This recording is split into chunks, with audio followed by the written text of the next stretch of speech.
Alors, Alpine annonce avoir perdu plus d'une seconde au tour. Le règlement 2021 était plus compliqué que prévu. Comme toutes les équipes, on a perdu par rapport à l'an dernier à cause des changements à l'arrière de la voiture, a déclaré Budkowski. Tout le monde a été occupé à retrouver ça. Je ne vais pas vous dire où nous sommes arrivés exactement, mais tout le monde cherche à en récupérer entièrement ce qui était perdu. On a perdu plus d'une seconde au tour, et nous rattrapons constamment.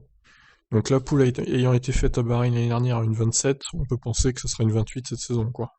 C'est une zone difficile sur la voiture car lorsque vous touchez un coin à l'arrière, vous avez des problèmes de corrélation entre l'ordinateur, la soufflerie et la piste. Je ne pense pas que c'est intentionnel de la part de proposer ce défi supplémentaire. De la part de la FIA, enfin oui, peut-être.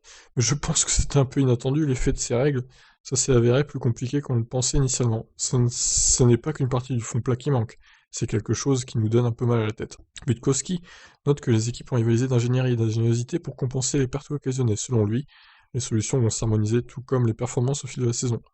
Cela rend les choses intéressantes. On peut voir qu'il y a différentes solutions sur différentes voitures, c'est souvent le cas quand il y a un nouveau règlement, et je suis sûr que ça va converger.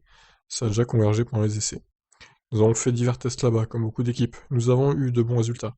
Une bonne direction et une bonne compréhension. La corrélation est difficile, mais ce n'est pas une surprise d'avoir gagné en compréhension de la voiture, mais aussi en performance. Bon, écoutez, on verra s'ils ont vraiment perdu plus que les autres équipes ou pas chez Alpine. Ça reste à confirmer.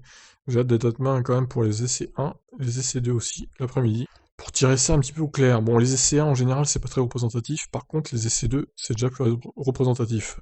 À noter aussi qu'il y a une heure en moins finalement, une demi-heure en moins pour les essais 1, une demi-heure en moins pour les essais 2, ça fait bien une heure en moins pour tester les voitures et régler tout ça.